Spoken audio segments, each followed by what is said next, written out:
YouTube, I'm back. I am trying again on my old phone. I've reset it, and I thought I'd do the book tag for best 10 non-fiction books.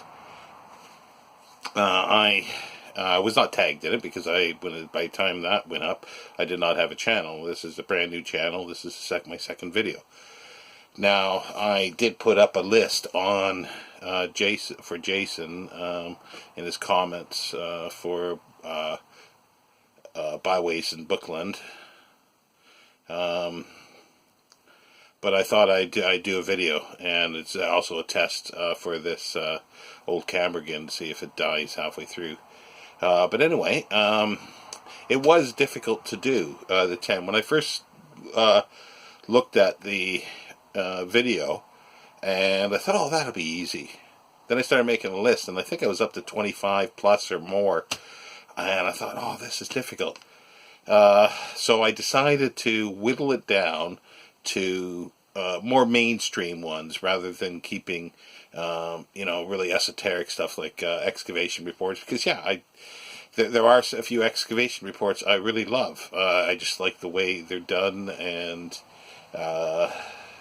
anyway, let's forget about those, and let's go through my list at the moment. There's a few that I don't actually have copies of at the moment, which I'll have to rectify that. One of them is Cicero's murder trials.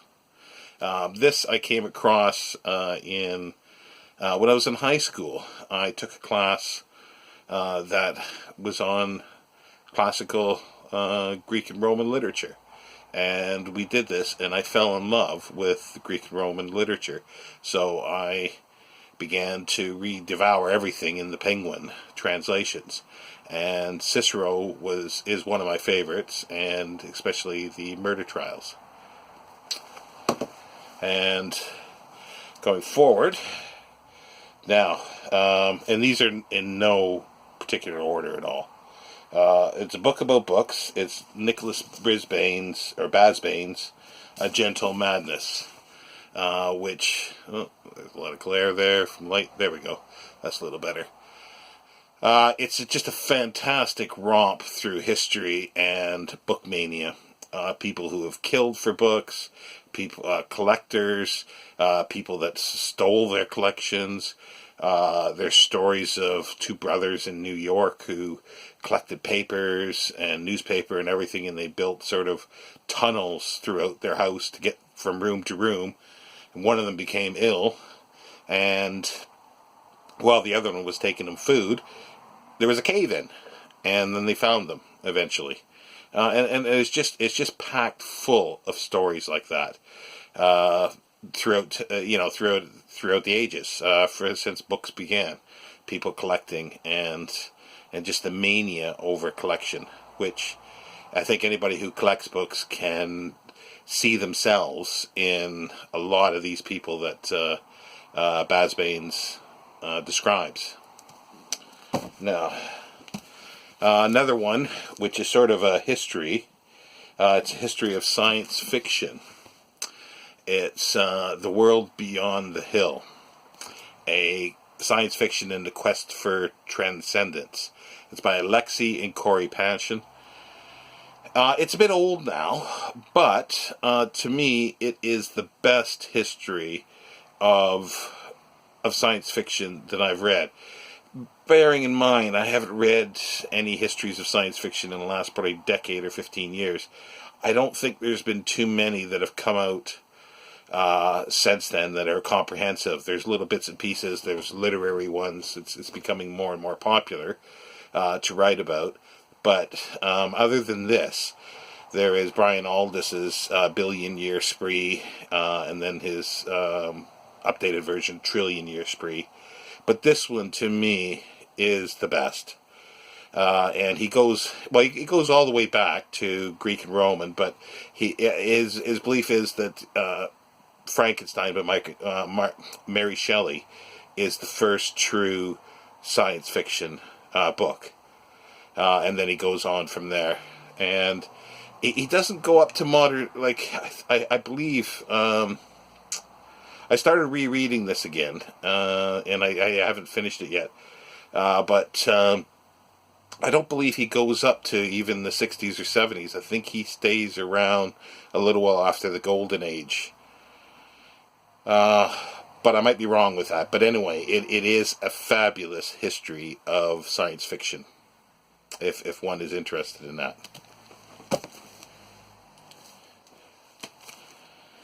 Now, this coincides with my interest in silent film. It's The Parades Gone By. Kevin Braunlau is the preeminent silent film historian. Now, when he was younger in the 50s and 60s, especially in the 60s, he went around interviewing people that were either stars, actors, but also makeup artists, the stuntmen, stunt women, behind the scenes, the writers for silent film. A lot of these people had been forgotten by then. Even in the 60s, even before that, they've been forgotten. Once sound came in, it became sort of a joke that, oh, so-and-so was in, these silent films that look funny, and everybody races around quickly and things like that. Well, it's mostly because they were never played at the correct speed.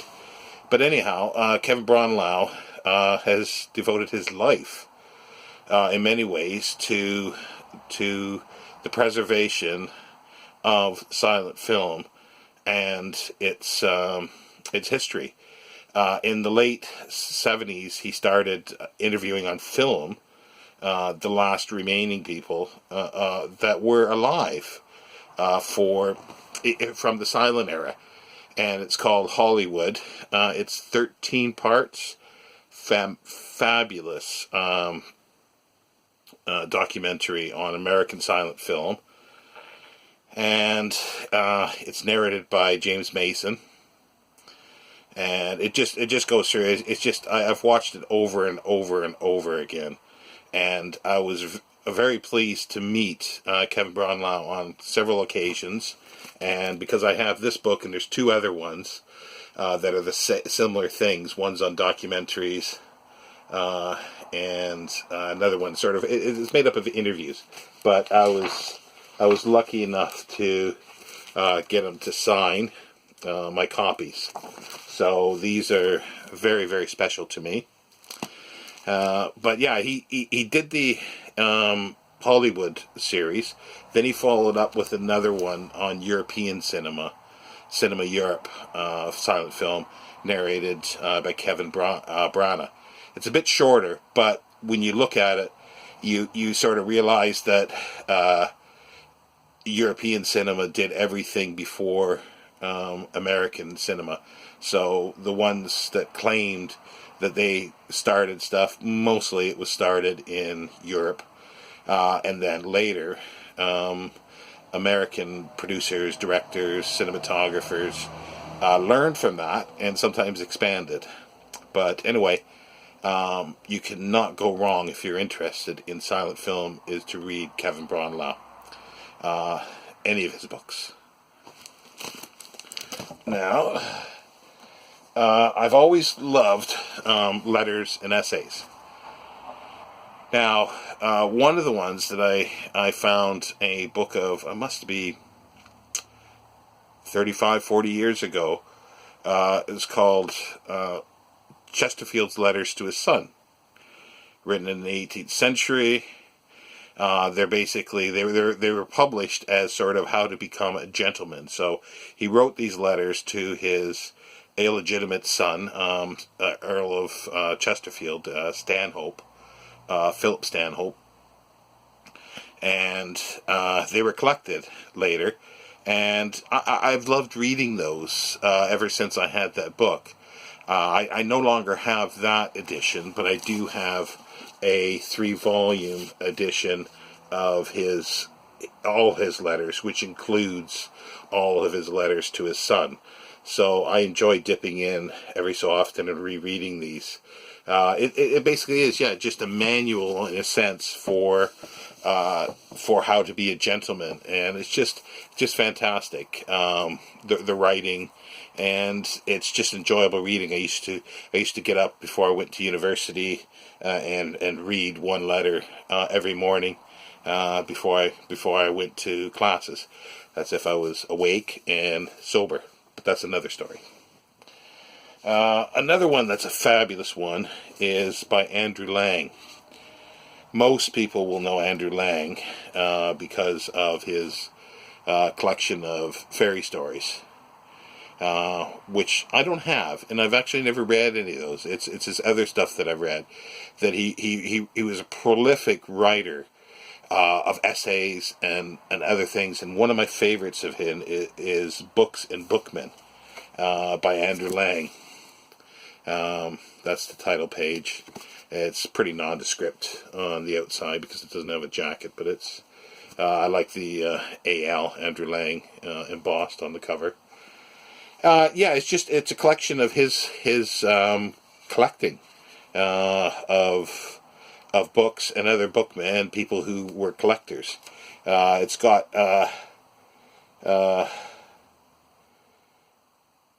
essays of Ghosts in the Library. It's called Literary Figures, Bibliomania in France. It's a bit like the Basbanes, but more concentrated on either his collecting, and he's also got a poem, and he was a poet as well.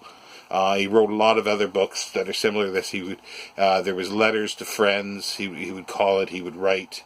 There were small little essays. He'd write letters to dead authors like Cicero or Livy or anybody that he decided he thought was interesting and asked them questions. He also put out a fabulous book of a collection of poetry on books, and it's just a book, Books and Ballads, I think it's called. But it's a nice little book, about a little thicker than this and a little smaller, but it's fabulous as well. Now, the other one, a collection of essays, is by AC Benson. He is a brother of, is it E.F. Benson that did the Map and Lucia books? And then there was another Benson brother who was a priest who did some ghost stories as well. E.F. Benson did ghost stories. AC Benson did ghost stories. But the book that I like, and I keep going back to, is his collection of essays called From a College Window. And this is the copy that I have now. And it came out in 1907. I think that was the original published date. Somewhere around there. Arthur Christopher Benson. It's just a wonderful collection of essays on a variety of subjects, even books, conversation, how to make conversation, beauty, art, egotism, education, authorship, criticism of the others, a point of view on growing older, the simple life, habits, and even he ends up with religion. But they're just a fabulous read, and again, it would be something that I do reread it every few years. So I keep up with that. Now, there's three others that I don't have. Now, I don't have God's Graves and Scholars by C.W. Saram. It's a very, very fantastic. It's a fantastic book. Period, on the history of archaeology. There's a few things in it that he takes for granted, but and that may not be fully accurate. But he goes through the romance, I guess, of archaeology, of how it was. And I found this earlier on in my teen years, and I think that's one of the things that prompted me to go in to do archaeology. And I do have to get another copy of this at some point. Another one is Dragons of Eden by Carl Sagan. It's sort of speculations on the evolution of intelligence and the human brain. And I've read it twice, but I haven't read it for over 20 years now, I think.